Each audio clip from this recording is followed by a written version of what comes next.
الله وبركاته. الحمد لله الذي جعل الشمس والقمر بحسبان والنجم والشجر يسجدان وفضل زمانا على زمان كما فضل مكانا على مكان وإنسانا على إنسان ونشهد أن لا إله إلا الله وحده لا شريك له ونشهد أن سيدنا ومولانا محمدا عبده ورسوله صلى الله تعالى عليه وعلى آله وأصحابه وبارك وسلم. أما بعد فأعوذ بالله من الشيطان الرجيم. بسم الله الرحمن الرحيم.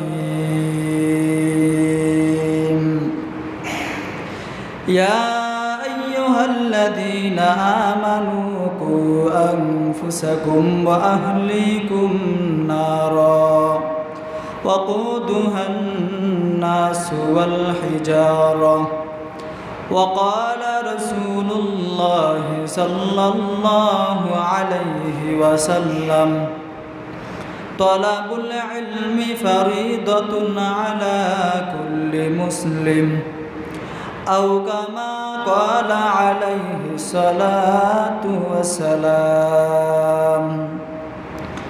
بارك الله لنا ولكم في القرآن العظيم ونفعنا وإياكم بالآيات والذكر الحكيم. سبحانك لا علم لنا إلا ما علمتنا إنك أنت العليم الحكيم. علم إعجاز کردن بے حساب خلق را دادن جواب با ثواب حق ندارد دوست خلق زار را نست خصلت ایک دیندار را এক চশমে জাদান গাফিল যা শাহ নবাশি শায়দ कहन गह कुनद अगन बाशी शायद कहन गह कुनद अगन बाशी. আলহামদুলিল্লাহ, সবটুকুন শুকরিয়া আল্লাহ পাকের জন্য, যিনি আমাদেরকে দয়া করে মায়া করে পবিত্র জুমার নামাজ আদায়ের নিসবতে পৃথিবীর শ্রেষ্ঠ জায়গা মসজিদে আসার বসার তৌফিক দান করেছেন। এজন্য অন্তরের অন্তঃস্থল থেকে হৃদয়ের আবেগ উজাড় করে আওয়াজকে উঁচু করে সকলে বলি আলহামদুলিল্লাহ। মুহতারাম হাজিরিন, আমি আপনাদের সম্মুখে পবিত্র কালামুল্লাহ শরীফের একখানা আয়াত এবং হযরত রাসূল করিম সাল্লাল্লাহু আলাইহি ওয়াসাল্লামের অসংখ্য অগণিত সহিহ হাদিস থেকে একখানা হাদিস পাঠ করেছি। যদি আল্লাহ পাক রব্বুল আলামিন তৌফিক দান করেন, এই আয়াত এবং হাদিসকে সামনে রেখে আপনাদের সামনে কিছু গুরুত্বপূর্ণ কথা বলার চেষ্টা করব। আমা তৌফিক ইল্লা বিল্লাহ। মুআজ্জাজ মুহতারাম সম্মানিত মুসল্লিয়ানে কেরাম, আমি যে আয়াত তেলাওয়াত করেছি তাতে আল্লাহ পাক রব্বুল আলামিন বলেন, হে ঈমানদারগণ,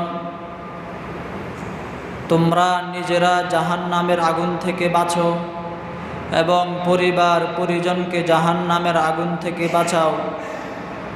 এমন জাহান্নাম থেকে যেই জাহান্নামের লাকড়ি হবে মানুষ আর পাথর। আমি যে হাদিস পাঠ করেছি তাতে রাসূলুল্লাহ সাল্লাল্লাহু আলাইহি ওয়াসাল্লাম বলেন, তলাবুল ইলমি ফরিদাতুন আলা কুল্লি মুসলিম, প্রত্যেকটি মুসলমান নরনারীর উপর, প্রতিটি মুসলিম নরনারীর উপর দ্বীনি ইলম শিক্ষা করা ফরজ, কর্তব্য। যে আয়াত তেলাওয়াত করেছি তাতে আল্লাহ পাক রব্বুল আলামিন বলেছেন, ইয়া আইয়ুহাল্লাযীনা আমানু কু আনফুসাকুম ওয়া আহলিকুম নার, হে মুমিন মুসলমানগণ, তোমরা নিজেরা জাহান্নামের আগুন থেকে বাঁচো এবং পরিবার পরিজনকে জাহান্নামের আগুন থেকে বাঁচাও, যেই জাহান্নামের লাকড়ি হবে মানুষ আর পাথর। এই আয়াতের সরল তর্জমা বুঝে থাকলে আপনারা একটু দয়া করে বলুন, আল্লাহ কোন জাহান্নাম থেকে আমাদেরকে বাঁচতে বলেছেন? আল্লাহ আমাদেরকে ওই জাহান্নাম থেকে বাঁচতে বলেছেন যেই জাহান্নামের লাকড়ি হবে মানুষ আর পাথর। জাহান্নামের লাকড়ি হবে কি? মানুষ আর পাথর। আর যে হাদিস পাঠ করেছি, এই আয়াতের সাথে হাদিসের কি সম্পর্ক? কিভাবে আমরা জাহান্নাম থেকে বাঁচতে পারব? কিভাবে আমাদের পরিবার পরিজনকে জাহান্নামের আগুন থেকে বাঁচাতে পারব? এই হাদিসের মর্মটা বুঝে আসলেই আমাদের আয়াতের মর্ম বুঝে আসবে। আল্লাহ বলেছেন জাহান্নামের আগুন থেকে বাঁচো, রসুল বলেছেন দ্বীনি ইলম শিক্ষা করা, ধর্মের জ্ঞান শিক্ষা করা ফরজ। ধর্মের জ্ঞান শিখলেই জাহান্নামের আগুন থেকে বাঁচা সম্ভব। কিন্তু তার আগে আমাদের কতগুলি কথা বুঝতে হবে, কতগুলি কথা আমাদের মনে রাখতে হবে। এই কথাগুলি মনে রাখলে হাদিসে যে রসুল বলেছেন তোমাদের উপরে দ্বীনের জ্ঞান শিক্ষা করা, ধর্মের জ্ঞান শিক্ষা করা ফরজ, এখানে আমাদের প্রশ্ন জাগা উচিত, ধর্মের জ্ঞান কতটুকু জানলে পরে জাহান্নামের আগুন থেকে বাঁচতে পারবো? ধর্মের জ্ঞান কতটুকু জানলে পরে পরিবারকে জাহান্নামের আগুন থেকে বাঁচাতে পারবো? আল্লাহ পাক রব্বুল আলামিন পবিত্র কোরআনে যে বলেছেন, হে মুমিন মুসলমানগণ, তোমরা নিজেরা জাহান্নামের আগুন থেকে বাঁচো, পরিবার পরিজনকে জাহান্নামের আগুন থেকে বাঁচাও। আমাদের মনে প্রশ্ন জাগতে পারে, জাহান্নাম থেকে বাঁচানোর দায়িত্ব আল্লাহ। আল্লাহ যদি জাহান্নামের আগুন থেকে না বাঁচান, আমি কিভাবে জাহান্নামের আগুন থেকে বাঁচব? প্রশ্ন জাগে কিনা? জাহান্নাম থেকে কে বাঁচাবে? আল্লাহ বাঁচাবেন। এখন আল্লাহ যদি আমাকে জাহান্নামের আগুন থেকে না বাঁচান, আমি কিভাবে জাহান্নামের আগুন থেকে বাঁচব? অথচ আল্লাহ বলেছেন নিজেকে জাহান্নামের আগুন থেকে বাঁচাও, পরিবার পরিজনকে জাহান্নামের আগুন থেকে বাঁচাও। কিভাবে বাঁচাবে? প্রশ্ন জাগে কিনা? জাহান্নাম থেকে বাঁচানোর মালিক কে? আল্লাহ। জান্নাত দান করার মালিক কে? এটাও আল্লাহ। হ্যাঁ, খেতে ফসল দেওয়ার মালিক কে? আল্লাহ। সন্তান দেওয়ার মালিক কে? আল্লাহ। রিজিক দেওয়ার মালিক কে? ধন সম্পদ দেওয়ার মালিক কে? হায়াত দেওয়ার মালিক কে? মৌত দেওয়ার মালিক কে? সব কিছুর মালিক আল্লাহ। জাহান্নাম থেকে বাঁচানোর মালিকও আল্লাহ, জান্নাত দান করার মালিকও আল্লাহ। জাহান্নাম থেকে যদি আল্লাহ না বাঁচান, আমি কিভাবে বাঁচব? আপনাদেরকে আমি বলেছি, খেতে ফসল দেওয়ার মালিক আল্লাহ, ধান লাগাবেনও আল্লাহ। ধান লাগাবে কি? বান্দা। ফসল দিবেন আল্লাহ। এখন যদি বলি ফসল দেওয়ার মালিক আল্লাহ, ধানটা লাগাইয়া যাক আল্লাহ, আমরা বুঝি ফসল দেওয়ার মালিক আল্লাহ, ফসল লাগাবেন বন্দা। বন্দায় যদি ফসল না লাগায়, আল্লাহ ফসল দিবেন না। সন্তান দেওয়ার মালিক আল্লাহ, বিয়াটাও কি আল্লাহই করবেন না বন্দায়? বন্দা। বিয়া করবে বন্দায়, সন্তান দিবেন আল্লাহ। রিজিকের জন্য চেষ্টাটাও কি আল্লাহই করবেন না বন্দায়? বন্দায়। তাইলে রিজিকের জন্য চেষ্টা করবে বান্দা, রিজিক দিবেন আল্লাহ। ধন সম্পদ দিবেন আল্লাহ, চেষ্টাও করবেন আল্লাহ, না বান্দায়? এগুলো তো ভালোভাবে বুঝে আসে যে রিজিক দেওয়ার মালিক আল্লাহ, চেষ্টা করতে হবে আমার, খেতে ফসল দেওয়ার মালিক আল্লাহ, ধান গাছ লাগাইতে হবে আমার, সন্তান দেওয়ার মালিক আল্লাহ, বিবাহ করতে হবে আমার, সন্তান দিবেন আল্লাহ, বিবাহ করবেন বান্দা। এগুলা বুঝে আসে কি না? বুঝে আসে না? সন্তান কে দিবেন? বিবাহ কে করবে? আল্লাহই, না বান্দায়? বান্দায়। ব্যবসায় মুনাফা দিবেন কে? ব্যবসাটাও আল্লাহই করবেন, না বান্দায় করবেন? ব্যবসা করবে বান্দায়, মুনাফা দিবেন আল্লাহ, বিবাহ করবে বান্দায়, সন্তান দিবেন আল্লাহ, ফসল লাগাবে বান্দায়, ফসল দিবেন আল্লাহ। তাইলে জান্নাত দেওয়ার মালিক আল্লাহ, জাহান্নাম থেকে বাঁচানোর মালিকও আল্লাহ, ইবাদতটাও আল্লাহই করবে। হ্যাঁ, ইবাদত কে করবে? বান্দা। তাইলে আমাদের মনে যে প্রশ্ন জাগলো, জাহান্নাম থেকে বাঁচানোর মালিক আল্লাহ, আল্লাহ যদি আমাকে জাহান্নাম থেকে না বাঁচান তাইলে আমি কিভাবে জাহান্নাম থেকে বাঁচব? যেমনিভাবে রিজিক দেওয়ার মালিক আল্লাহ, ফসল লাগাইবে বান্দা, সন্তান দেওয়ার মালিক আল্লাহ, বিবাহ করবে বান্দা, ঠিক তেমনিভাবে জাহান্নাম থেকে বাঁচাবেন আল্লাহ, ইবাদত করবে বান্দা। আমার এই কথাগুলি বুঝছেন আপনারা? বুঝে আসছে? তাইলে রিজিক দেওয়ার মালিককে আল্লাহ, ফসল লাগাইবেন আল্লাহ, না বান্দা? বান্দা। সন্তান দেওয়ার মালিককে আল্লাহ, বিবাহ করবে আল্লাহই, না বান্দা? বান্দা। সন্তান দেওয়ার মালিক যেভাবে আল্লাহ, বিবাহ যেভাবে করবে বান্দা, ঠিক তেমনিভাবে জান্নাত দান করবেন আল্লাহ, জাহান্নাম থেকে বাঁচাবেন আল্লাহ, ইবাদত করবে বান্দা। তাইলে জাহান্নাম থেকে কেমনে বাঁচবো? ইবাদতের মাধ্যমে। কিসের মাধ্যমে? ইবাদতের মাধ্যমে জাহান্নাম থেকে বাঁচতে হবে। এই কথা বলে বসে থাকা যাবে না যে রিজিক দিবেন আল্লাহ, আমি ঘরে শুয়ে থাকি, মুনাফা দিবেন আল্লাহ, আমি ব্যবসা ছেড়ে দিয়ে ঘরে এসে শুয়ে থাকি, সন্তান দিবেন আল্লাহ, বিবাহ করবেন আল্লাহ। এই কথা বলে বসে থাকলে সন্তানও পাওয়া যাবে না, ব্যবসায় মুনাফাও পাওয়া যাবে না, খেতে ফসলও পাওয়া যাবে না। এটা যেমনভাবে বুঝে আসে ঠিক একইভাবে বুঝতে হবে জাহান্নাম থেকে বাঁচাবেন আল্লাহ, ইবাদত করতে হবে বান্দা। এই কথাটা বুঝে আসছেনি আপনাদের? তাইলে এতক্ষণের আলোচনা দ্বারা কি বুঝলাম? জাহান্নাম থেকে কে বাঁচাবেন? আল্লাহ। ইবাদত কে করবে? বান্দা। কথা ক্লিয়ার? বুঝে আসছে এই জায়গাটা? হ্যাঁ, এই জন্য আল্লাহ বলেছেন, ইয়া আইয়ুহাল্লাযীনা আমানু কু আনফুসাকুম ওয়া আহলিকুম নারা ওয়াকুদুহান নাসু ওয়াল হিজারা। হে মুমিন মুসলমানগণ, তোমরা নিজেরা জাহান্নামের আগুন থেকে বাঁচো, পরিবার পরিজনকে জাহান্নামের আগুন থেকে বাঁচাও, যেই জাহান্নামের লাকড়ি হবে মানুষ আর পাথর। কিভাবে বাঁচবো? বুঝে আসছে? কিভাবে? ইবাদতের মাধ্যমে। কিসের মাধ্যমে বাঁচতে হবে? ইবাদতের মাধ্যমে। ইবাদত কি এইটা আমাদের বোঝা দরকার। ইবাদত কাকে বলে? আমরা তো নামাজ পড়ি, রোজা রাখি, হজ করি, যাকাত দেই, দুরূদ পড়ি, নফল পড়ি, মানুষের সাথে ভালো ব্যবহার করি, সবই কি ইবাদত? সব ইবাদত কি না? ইবাদত কাকে বলে? এই কথাগুলি আমাদের পরিষ্কার হওয়া দরকার। ইবাদতের ক্ষেত্রে দুইটা শব্দ ব্যবহার হয়, একটা ইবাদত আর একটা পূজা। পূজাকেও যদি শাব্দিক অর্থে বলতে যাই, পূজাটাও ইবাদত, কিন্তু ইবাদতে আর পূজায় কিছু ব্যবধান আছে। ইবাদতে আর পূজায় ব্যবধান আছে।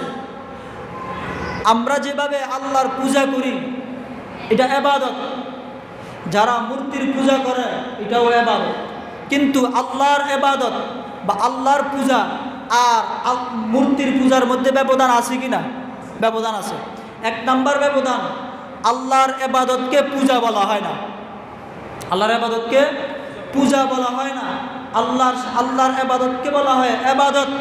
আর মূর্তির সামনে যেই পূজা করা হয় এটাকে বলা হয় ইবাদত করা হয়, সেটাকে বলা হয় পূজা। কথা বুঝতেছেন? হ্যাঁ, মূর্তির সামনে যা করা হয় সেটাকে বলা হয় পূজা, আর আল্লাহর সামনে যা করা হয় সেটাকে বলা হয় ইবাদত। ইবাদত কাকে বলে? যেই কাজ আল্লাহ করতে বলেছেন সেই কাজ সেইভাবে করা, যেই কাজ যেভাবে করতে বলেছেন সেই কাজ সেইভাবে করা, রাসূলুল্লাহ যেই কাজ যেভাবে করেছেন এবং যেভাবে করতে বলেছেন সেইভাবে করা ইবাদত।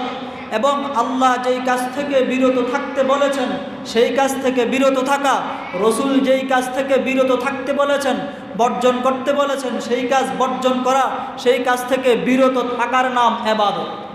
কথা বুঝতেছেন? আল্লাহ বলেছেন নামাজ পড়ো, নামাজ পড়া ইবাদত। আল্লাহ বলেছেন নামাজ তরক করো না, নামাজ তরক না করা ইবাদত। কথা বুঝেন নাই? আল্লাহ বলেছেন নামাজ পড়ো, যাকাত দাও, হজ করো, মা বাবার সাথে ভালো ব্যবহার করো, এগুলো ইবাদত। আল্লাহ বলেছেন সুদ খেও না, আল্লাহ বলেছেন মদ খেও না, আল্লাহ বলেছেন প্রতিবেশীর সাথে দুর্ব্যবহার করো না। এখন মদ না খাওয়া ইবাদত, মদ না খাওয়া ইবাদত, সুদ না খাওয়া ইবাদত, গাঞ্জা না খাওয়া ইবাদত। কথা বুঝেন নাই? আল্লাহ যেই কাজ করতে বলেছেন সেই কাজ করার নাম ইবাদত, রাসূল যেই কাজ করতে বলেছেন সেই কাজ করার নাম ইবাদত, আল্লাহ যেই কাজ করতে নিষেধ করেছেন সেটা থেকে বিরত থাকার নাম ইবাদত, রাসূল যেই কাজ করতে নিষেধ করেছেন সেই কাজ থেকে বিরত থাকার নাম ইবাদত। যেমন একই কাজ জায়গা ভেদে করলে ইবাদত, জায়গা ভেদে করলে কথা বুঝেন নাই? যেমন স্বামী স্ত্রী মিলন করা ইবাদত, একই কাজ অবিবাহিত কোনো মেয়ের সাথে বা অবৈধ সম্পর্কের মাধ্যমে করলে সেটাও ইবাদত না গুনাহ? কাজ তো একই, এক জায়গায় গুনাহ হলো কেন, আরেক জায়গায় ইবাদত হলো কেন? কথা বুঝেন নাই? একই কাজ স্বামী স্ত্রী করে ইবাদত, একই কাজ ভিন্নভাবে করে, রাসূলের তরিকা মতো করে না, গুনাহ। গুনাহ কি না? জিনা করা গুনাহ কি না? গুনাহ। তাহলে একই কাজ ভিন্ন হওয়ার কারণে, ক্ষেত্র ভিন্ন হওয়ার কারণে, নাম ভিন্ন হওয়ার কারণে একটা ইবাদত আরেকটা গুনাহ। ইবাদত বুঝছেন? রাসূল বলছেন যে তোমরা বিবাহের মাধ্যমে করো তাইলে ইবাদত, আর যদি বিবাহ বহির্ভূত করো তাইলে গুনাহ। তাইলে রাসূল যেই কাজ যেভাবে করেছেন ওই কাজ ওইভাবে করার নাম ইবাদত, আর রাসূল যেই কাজ থেকে বিরত থাকতে বলেছেন সেই কাজ থেকে বিরত থাকার নাম ইবাদত। এখন আসেন ইবাদতে আর পূজায় কি পার্থক্য? আল্লাহর সামনে মাথা নত করা ইবাদত, মূর্তির সামনে মাথা নত করা পূজা। আল্লাহর সামনে সেজদা দেওয়া ইবাদত, মূর্তির সামনে সেজদা দেওয়া পূজা। আল্লাহর সামনে মাথা নত করা ইবাদত, কোনো নেতার সামনে, কোনো নেত্রীর সামনে, বট গাছের নিচে, তুলসী গাছের নিচে মাথা নত করা পূজা। ইবাদতে আর পূজায় ব্যবধান বুঝছেন? বুঝে আসছে যে ইবাদত কাকে বলে আর ইবাদতে আর পূজায় কি ব্যবধান? বুঝে আসছে কি না? ইবাদত বলা হয় আল্লাহ যেই কাজ করতে বলেছেন সেই কাজ সেইভাবে করা, রাসূল যেই কাজ যেভাবে করতে বলেছেন সেই কাজ সেভাবে করার নাম হলো ইবাদত। আর রাসূল যেই কাজ যেভাবে করতে নিষেধ করেছেন, আল্লাহ যেই কাজ করতে নিষেধ করেছেন সেই কাজ থেকে বিরত থাকা ইবাদত। আর আল্লাহর সামনে মাথা নত করা হলো ইবাদত, মূর্তির সামনে মাথা নত করা হলো পূজা। আল্লাহর সামনে সেজদা দেওয়া হলো ইবাদত, মূর্তির সামনে সেজদা দেওয়া হলো পূজা। আল্লাহর সামনে সেজদা দেওয়া হলো ইবাদত, বট গাছের নিচে সেজদা দেওয়া। বুঝে আসছে? তাইলে আল্লাহ আমাদেরকে বলেছেন ইবাদতের মাধ্যমে জাহান্নাম থেকে নিজে বাঁচো, পরিবার পরিজনকে বাঁচো। এখানে আল্লাহ আগে বলেছেন নিজে বাঁচো। আগে কাকে বাঁচতে বলছে? আগে নিজেকে বাঁচাইতে বলছে। আগে নিজে জাহান্নামের আগুন থেকে বাঁচো এবং পরিবার পরিজনকে জাহান্নামের আগুন থেকে বাঁচো। কিভাবে বাঁচবে? হাদিস শরীফে হযরত রাসূল করিম সাল্লাল্লাহু আলাইহি ওয়াসাল্লাম ইরশাদ করেছেন, তলাবুল ইলমি ফারিদাতুন আলা কুল্লি মুসলিম, প্রত্যেকটা নরনারীর উপর ইসলামের প্রাথমিক শিক্ষাটা অর্জন করা, ধর্মের জ্ঞান শিক্ষা করা ফরজ। আরেক আয়াতে আল্লাহ পাক রব্বুল আলামিন বলেন, ওয়ামা কানাল মুমিনুনা লিয়ানফিরু কাফফা ফালাউলা নাফারা মিন কুল্লি ফিরকাতিন মিনহুম তাইফাতুল লিয়াতাফাক্কাহু ফিদ্দীন ওয়ালিয়ুনযিরু কওমাহুম ইযা রাজাউ ইলাইহিম লাআল্লাহুম ইয়াহযারুন। আল্লাহ বলেন, তোমাদের মধ্য থেকে ক্ষুদ্র একটি দল কেন বের হয় না, যারা দ্বীন শিক্ষা করবে, ধর্মের জ্ঞান শিক্ষা করবে, ধর্মের জ্ঞান শিক্ষা করে তারা তাদের গোত্রে ফিরে আসবে, তাদের এলাকায় ফিরে আসবে, তাদের এলাকায় ফিরে এসে তাদের মহল্লার লোকগুলিকে, তাদের এলাকার লোকগুলিকে আল্লাহ সম্পর্কে ভয় দেখাবে, জাহান্নামের ভয় দেখাবে, জান্নাতের আশা দেখাবে। এমন একটি দল কেন দ্বীন শিখার জন্য বের হয় না? এবং রসুল বলেছেন, তলাবুল ইলমি ফারিদাতুন আলা কুল্লি মুসলিম, প্রত্যেকটা নরনারীর উপর ফরজ ধর্মের জ্ঞান শিক্ষা করা, ধর্মের জ্ঞান শিক্ষা করা। আপনি ইবাদত করবেন, ইবাদত আগে শিখতে হবে না আগেই করতে হবে? আগে শিখতে হবে। ইবাদত কোন পদ্ধতিতে করতে হয়, কিভাবে করতে হয়, ইবাদতটা আগে শিখতে হবে।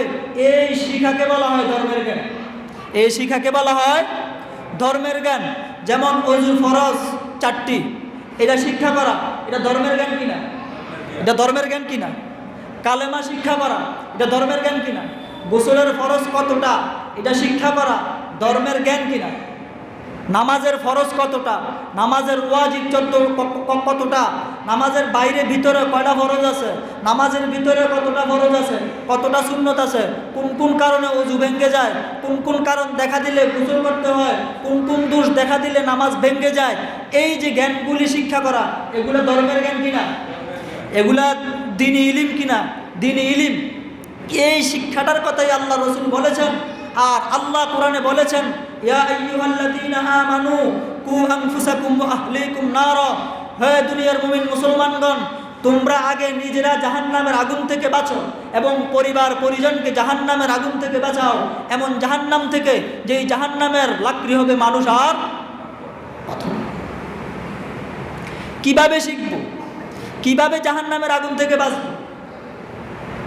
আর রসুল যে বলেছেন প্রত্যেকটা নরনারীর উপরে ইলমি দ্বীন শিক্ষা করা, ধর্মের জ্ঞান শিক্ষা করা ফরজ।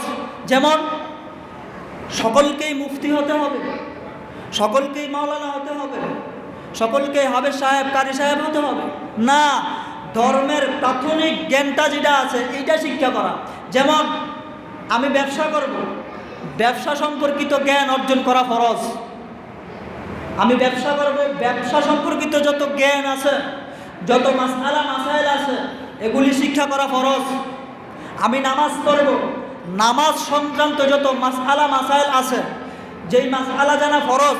নামাজের মধ্যে সব কাজ ওয়াজিব না কিছু কাজ ওয়াজিব, কিছু কাজ ফরজ, কিছু কাজ সুন্নাত? নামাজের সবগুলি কাজ ফরজ না কিছু ফরজ, কিছু সুন্নাত, কিছু ওয়াজিব? কথাটা বুঝেন নাই আপনারা?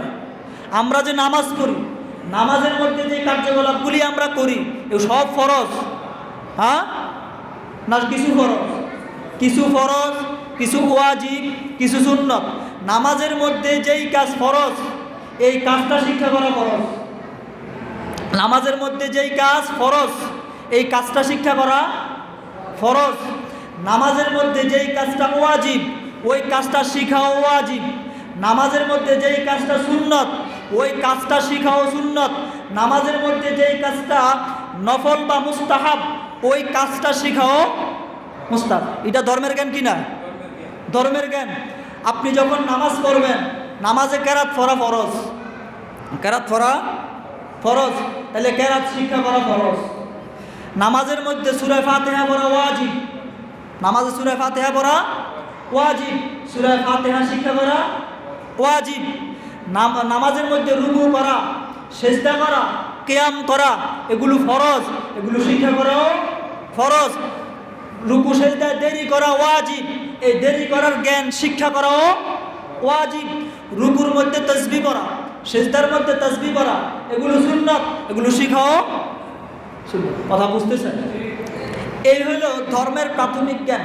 প্রাথমিক জ্ঞান কতটুকু? আমি নামাজ পড়ব, নামাজ সংক্রান্ত যত জ্ঞান আছে এগুলো শিক্ষা করা। আমি ব্যবসা করব, ব্যবসা সংক্রান্ত যত জ্ঞান আছে এই জ্ঞানটা অর্জন করা। আমি পরিবারের সাথে কীরকম আচরণ করব সেই আচরণটা শিক্ষা করা। এগুলো ইসলামের প্রাথমিক জ্ঞান। অর্থাৎ নামাজ, রোজা, কালেমা কালাম, ওযু, গোসল এগুলো হইল ধর্মের প্রাথমিক শিক্ষা। আমি যদি ধর্মের এই প্রাথমিক শিক্ষাগুলো শিখতে না পারি তাইলে আমি নামাজ পড়ব। কারণ আমি যদি কেরাত না পড়তে পারি, আমি যদি রুকু সেজদা কীভাবে দেয় না জানি, তাইলে আমি নামাজ পড়ব? নামাজ পড়বো না। আর যখন আমি নামাজ পড়বো না তখন আমি জাহান্নাম থেকে বাঁচতে পারবো? তখন আমি জাহান্নাম থেকে বাঁচতে পারবো না। আমি কালেমা কালাম শিখলাম না, এখন এই কালেমা কালাম যখন শিখলাম না, আমি মুসলমান রইলাম। ওয়ারিস সূত্রে মুসলমান হওয়া যায় না। ওয়ারিস সূত্রে জায়গা সম্পত্তির মালিক হওয়া যায়, কিন্তু জান্নাতের অধিকারী হওয়া যায় না। প্রত্যেকটা মুমিন মুসলমানকে জানতে হবে কোন কালিমা পড়লে, কোন শব্দ পড়লে ইসলামে প্রবেশ করা যায়।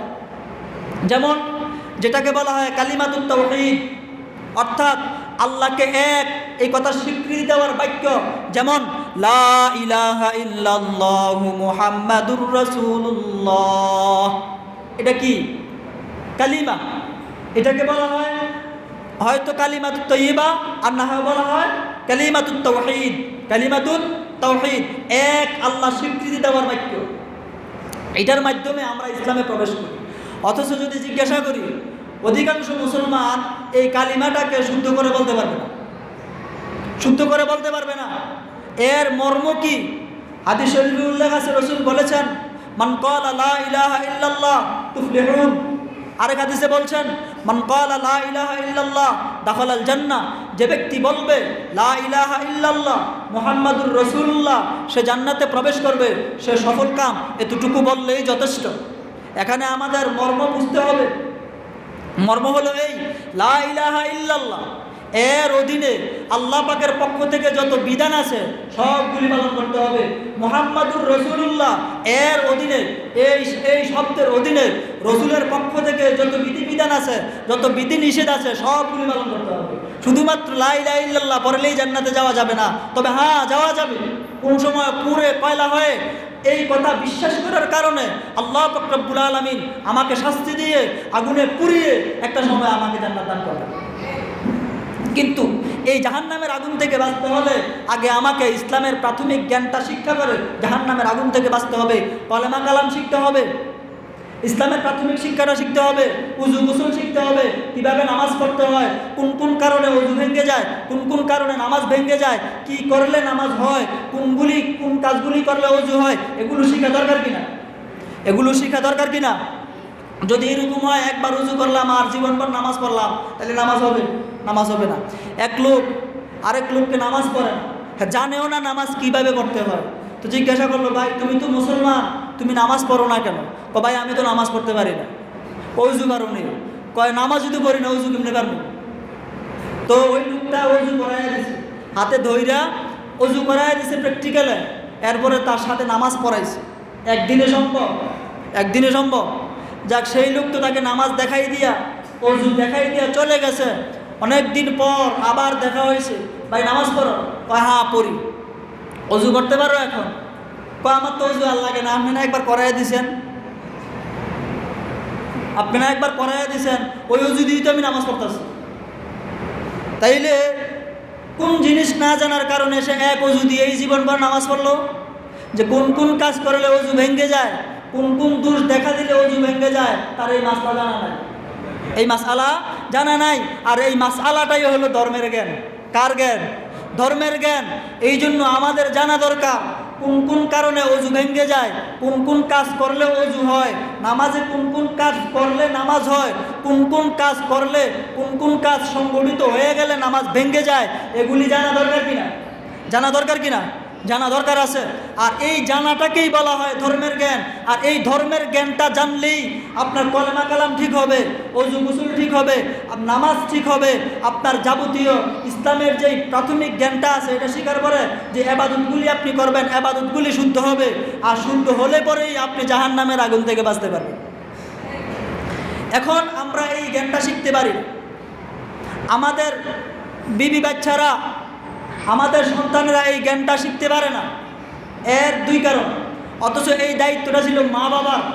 সন্তানকে ধর্মের প্রাথমিক জ্ঞান শিক্ষা দেওয়ার দায়িত্ব কার? মা বাবার। মা বাবা দুই কারণে শিক্ষা দিতে পারে না। এক নম্বর কারণ, হয় নিজেই মা বাবা নিজেই পারে না, হ্যাঁ, হয় মা বাবা নিজেই পারে না, সন্তানকে কি শিখাইব, এক নম্বর কারণ।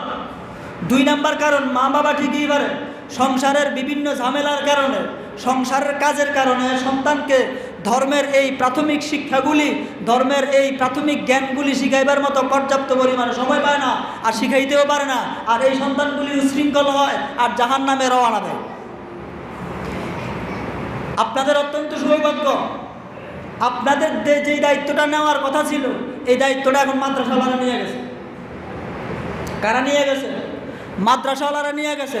ধর্মের যে প্রাথমিক জ্ঞানটা শিক্ষা দেওয়ার আপনাদের দায়িত্ব ছিল, আল্লাহ আপনাদেরকে শিখাইতে বলছে।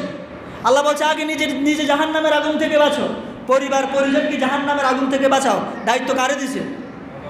পরিবারকে দিছে, মা বাবাকে দিছে। মা বাবা যখন পালন করে না, তখন আপনাদের এই দায়িত্বগুলি ওলামায়ে কেরাম নিয়ে গেছে, মাদ্রাসাওয়ালারা নিয়ে গেছে। তারা আপনাদের কচিকাঁচা বাচ্চাদেরকে, ছোটো ছোটো বাচ্চাদেরকে কলেমা কালাম শিখাইয়া দেয়, নামাজ শিখাইয়া দেয়, ওযু গোসল শিখাইয়া দেয়। আপনাদের সাথে আইসা আপনাদের বাচ্চারা আপনাদেরকে শোনায়। তখন যাদের ভুল হয় তারা এসে ইমাম সাহেবের লোকে বলে বা আলেমদের সাথে বলে, আমার ছেলের কোরআন তেলাওয়াত আমার চেয়ে সুন্দর, বলে কিনা? আপনার সন্তানের সালাম আপনার চেয়ে শুদ্ধ, আপনার সন্তানের কোরআন তেলাওয়াত আপনার চেয়ে শুদ্ধ। এখন প্রশ্ন আসতে পারে, হুজুর আমার সন্তানেরা তো কোরআন শিখে, ইসলামের প্রাথমিক শিক্ষাটা শিখে জাহান্নামের আগুন থেকে বাঁচল, আমার তো আর বয়স নাই, আমি যদি এখন মাদ্রাসায় ভর্তি হই সবাই তো ঘুরা গিয়েছে যাইব, আমার তো এখন আর শিখবার মতো সময় নাই, আমার এখন কি করণীয়? আমার এখন কি করণীয়? আপনার করণীয় হলো এই, আপনার সন্তানকে আপনি মাদ্রাসায় পড়াবেন, ধর্মীয় শিক্ষায় শিক্ষিত বানাবেন, কোরআন হাদিসের জ্ঞান শিখাবেন, মুফাসসির বানাবেন, ফকি বানাবেন, ধর্মীয় পণ্ডিত বানাবেন।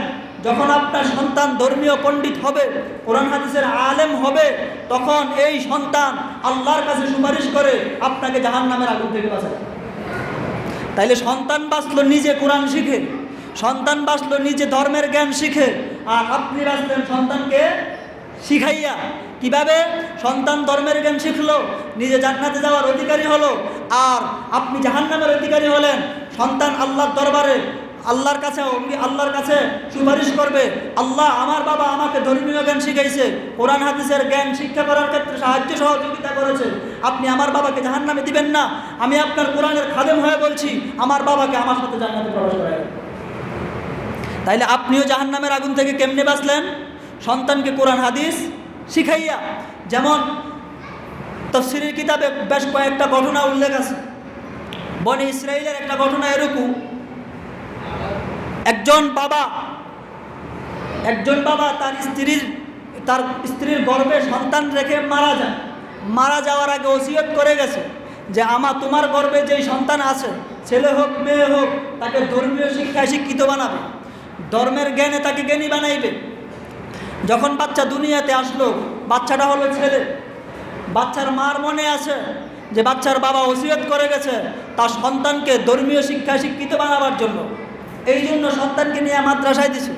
এরকম মাদ্রাসা ওই সময় ছিল কিনা আমি জানি না, তবে যেই কোনো জায়গায় আপনি ধর্মীয় জ্ঞান শিখতে পারেন। শুধু যে মাদ্রাসায় যে শিখতে হবে এরকম নয়, আপনি মসজিদে শিখতে পারবেন। এই যে আজকে যে আলোচনা হইতেছে এগুলো ধর্মীয় জ্ঞান নয়, এটা শেখার জায়গা নয়। আপনি এখানেও শিখতে পারেন, বা পার্সোনালি শিখতে পারেন, বা নিজে নিজে বই পুস্তক পড়েও শিখতে পারেন, এটা ধর্মীয় জ্ঞান। তো যাই হোক, আমি ঘটনাটা বলেই শেষ করে দিচ্ছি। তাইলে বাচ্চাকে নিয়ে মাদ্রাসায় দিল, দেওয়ার পরে যখন উস্তাদ তাকে বলল, আউযু বিল্লাহি মিনাশ শাইতানির রাজিম, বিসমিল্লাহির রহমানির রহিম। বাচ্চায় বলে বিসমিল্লাহির রহমানির রহিম, অর্থ হলো এই, আমি শুরু করলাম পরম করুণাময় দয়ালু, অত্যন্ত দয়ালু আল্লাহ। বাচ্চায় বলে আমি শুরু করলাম কার নামে? অত্যন্ত দয়ালু মেহেরবান খুদার নামে, মেহেরবান আল্লাহর নামে আমি শুরু করলাম। সাথে সাথে আল্লাহ পাক রব্বুল আলামিন তার বাবার কবরে আযাব মাফ করে দিয়েছেন। ফেরেশতারা জিজ্ঞাসা করলো, আল্লাহ কোন গুণের কারণে তাকে মাফ করে দিলেন? তখন আল্লাহ জবাব দিলেন, এর বাচ্চায় দুনিয়াতে বলতেছে আমি রহমান, এর বাচ্চায় দুনিয়াতে বলতেছে আমি রহিম। বাচ্চায় বলে আমি রহমান, বাচ্চায় বলে আমি রহিম, আমি দয়ালু। তুমি বলো আমি কিভাবে তার বাবাকে শাস্তি দেই? বাচ্চায় বলে আমি রহমান, আমি দয়ালু। বাচ্চা বলে আমি রহিম, আমি অত্যন্ত দয়ালু। তুমি বলো আমি তার বাবাকে কিভাবে শাস্তি দেব? আল্লাহ পাক রব্বুল আলামিন শাস্তি মাফ করে দিয়েছেন কিনা? দিয়েছেন কিনা? কোন কারণে দিয়েছেন? ধর্মীয় জ্ঞানের কারণে। শুধুমাত্র প্রাথমিক শিক্ষাটা মাত্র শিখতে গেছে, প্রথম সিঁড়িতে মাত্র পাও রাখছে, এতেই আল্লাহ মাফ করে দিয়েছেন। তাইলে এই বাচ্চাও নিজে জাহান্নামের আগুন থেকে বাঁচলো, বাবাকে জাহান্নামের আগুন থেকে বাঁচাইলো কিনা? বাঁচাইলো। বিসমিল্লাহর কি পরিমাণ বরকত তাফসীরের কিতাবে উল্লেখ আছে। ফেরাউনের কোনোদিন জ্বর হয় নাই, ঠান্ডা সর্দি কোনো কিছুই হয় নাই, 400 বছর রাজত্ব করছে, কোনোদিন তার কিছু হয় নাই। কি কারণে? আর এত এত সুযোগ দিলেন কেন আল্লাহ? এত সুযোগ কেন দিলেন? তার কোনোদিন অসুস্থ কেন হলো না? বা আজরাইলও বা সেখানে কেন গেলেন না? তাকে কেন সাহায্য করতে গেলেন না? মুফাসসিরিনে কেরাম তাফসীরে কিতাবে লিখছেন, সে যেই বাড়িতে থাকতো ওই বাড়ির গেটের মধ্যে লেখা আছে বিসমিল্লাহির রহমানির রহিম। বিসমিল্লাহির রহমানির রহিম। এই রহমান রহিম এই দুই গুণের কারণে আল্লাহ পাক রব্বুল আলামিন দুনিয়াতেও একজন কাফেরকে বিভিন্ন সুযোগ সুবিধা দিয়ে রাখছেন। তো যেখানে একজন কাফেরকে আল্লাহ এত সুযোগ সুবিধা দিয়ে রাখছেন, এত বড় ক্ষুধাদ্রোহীকে দুনিয়াতে এত সুযোগ সুবিধা দিয়ে রাখছেন শুধুমাত্র বিসমিল্লাহর গুণের কারণে, বিসমিল্লাহর মধ্যে রহমান রহিম এই দুই শব্দের কারণে। এখন কোনো মুসলমান যদি তার বাচ্চাকে বিসমিল্লাহির রহমানির রহিম শিখায়, আর তার বাবাকে আল্লাহ জাহান্নাম থেকে মুক্তি দিবেন না? দিবেন কিনা? অবশ্যই আল্লাহ জাহান্নাম থেকে মুক্তি দিবেন রহমান রহিম গুণের কারণে। যখন আমাকে বলবেন এই লোকটা অত্যন্ত ভদ্র মানুষ, তখন আমি উচ্ছৃঙ্খল হব? হ্যাঁ? যখন বলবে লোকটা দানশীল, অন্তত ওই সময় দেখানোর জন্য হইলে তো দান করবে নাকি? ঠিক তেমনিভাবে আল্লাহ পাক রব্বুল আলামিনকে আপনি যদি অন্তর থেকে বলেন আসলেই আল্লাহ রহমান, আসলেই আল্লাহ রহিম, অবশ্যই আল্লাহ পাক রব্বুল আলামিন আমার সন্তানের উসিলায়, আমার বাচ্চার উসিলায়, আমার নায়নাতকুরের উসিলায় আল্লাহ আমাকে মাফ করে দিবেন। তাইলে বোঝা গেল আল্লাহ বলেছেন নিজে জাহান্নামের আগুন থেকে বাঁচো। কিভাবে? সন্তানকে দ্বীনি ইলম শিখাইয়া নিজে জাহান্নামের আগুন থেকে বাঁচবো, সন্তানকে জাহান্নামের আগুন থেকে বাঁচাবো। আল্লাহ পাক রব্বুল আলামিন আমাদেরকে দ্বীন শিখার মাধ্যমে আমাদেরকে সকলকে জাহান্নামের আগুন থেকে বাঁচবার তৌফিক দান করুন।